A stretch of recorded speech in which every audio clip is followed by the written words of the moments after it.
நீங்க கடவுளை பார்த்தா என்ன கேள்வி கேட்பீங்க? கடவுளை நான் எப்ப பார்க்கல. இல்ல அது எங்களோட ஷேர் பண்ணி உங்க பர்சனல். அவரை நான் கேட்க வேண்டிய கேள்வியே கிடையாது. அவர் என்ன நடத்திட்டு போறாரு, நான் போயிட்டு இருக்கேன். எனக்கு ரொம்ப கஷ்டம் கொடுக்குறாருன்னா, ஆஹா நீ ரொம்ப சந்தோஷப்படுறியா, எனக்கு கஷ்டம் கொடுக்கறதில்ல, எவ்வளவு கஷ்டம் வேணாலும் கூடியா, நீ சந்தோஷமா இருக்கல, அப்புறம் என்ன எனக்கு வேலை அப்படி இல்லை. கடவுளை பார்க்கறதெல்லாம் இதெல்லாம் ஈவன் அறியாதனால இல்லை, நமக்குள்ள இல்லாத கடவுள் வெளியில எங்க இருக்க போறாரு. நமக்குள்ள ஒவ்வொருத்தருக்குள்ளேயும் உள்ள ஒன்று ஓடிட்டு இருக்கு. நம்ம மனசுதான் கடவுள், நம்ம மனசுதான் கடவுள். இதை பார்க்க முடியாது. கடவுள் என்ன எதிரிட்டு காணக்கூடிய விஷயமாவா இருப்பாரு?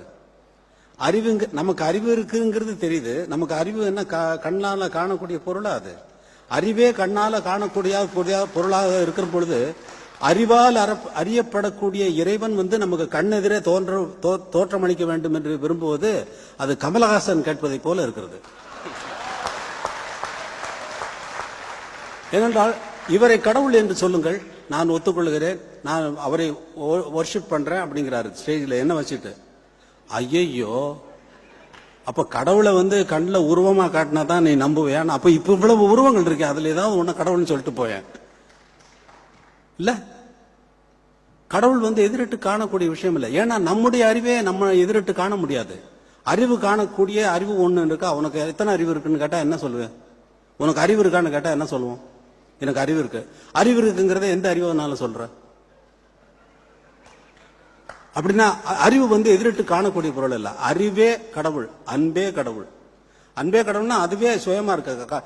கடவுளுக்கு இந்த குணம் இருக்கு, அது கூட. கடவுளுக்கு ஒரு வேலை கற்பிக்கிறது தப்பு, கடவுளுக்கு இல்ல. கடவுளை நான் எதிரிட்டு கண்டா எனக்கு கடவுள் பகவான் ரமண மகரிஷி தான்.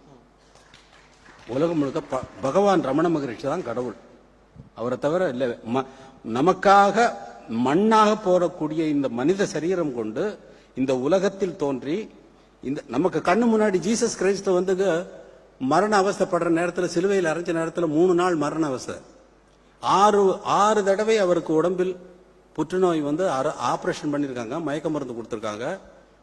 ஒரு ரியாக்ஷன் கிடையாது, ஃபேஸ்ல ஒரு ரியாக்ஷன் கிடையாது. 16 வயசுல போய் தபத்துல உட்கார்ந்து இருக்கும் பொழுது புற்று முளைக்குது உடம்புல. ஆஹா, நம்ம தவத்துல இருக்கோம், நம்ம உடம்புல கரையா நரிக்குது, நம்ம தவத்தை விட்டு கலையக்கூடாது அப்படின்னு அந்த உடம்புல யாருக்கும் இருந்திருக்க முடியும்? அவரு உடம்புலயே வாழல, அவரு உடம்பே இல்லை. நமக்கு பொய் தோற்றம் காட்டி மெய்ப்பொருளை உணர்த்துவதற்காக நமக்கு பொய் தோற்றம் காட்டி பொய்யுடலை காட்டி உண்மையாக இருந்து போன கடவுள் அவர் பகவான் ரமணர் ஒருத்தர் தான். அவரை கண்ணிட்டு நான் டெய்லி நேரடியா கண்டுகிட்டு தான் இருக்கேன். என்னுள்ளே இருக்கிறார், உன்னுள்ளே இருக்கிறார், இங்கே இருக்கிறார், ஒவ்வொருத்தர்கிட்டே இருக்கிறார். ஒவ்வொரு மனிதனும் முழுமையான மனிதன் என்று சொன்னவர் அவர் ஒருவர் தான். ஒவ்வொரு மனிதனும் முழுமையான மனிதன். உன்னுடைய குறைகளை பற்றி நீ எண்ணாதே, ஒருபோதும் எண்ணாதே, நீ உயர்ந்த பரம்பொருளே, நீ உன்னுடைய நிஜ சொரூபம் ஆத்மஸ்வரூபமே என்று சொன்ன அவர் ஒருவர் தான் கடவுள். கடவுளை நான் எதிர்த்து காண வேண்டிய அவசியம் இல்லை, என்னுடனே இருக்கிறார். அதனால அவரை கேட்க வேண்டிய அவசியமும் ஒன்றும் இல்லை. எனக்கு என்னென்ன வேணுமோ அதெல்லாம் கொடுத்துருக்காரு.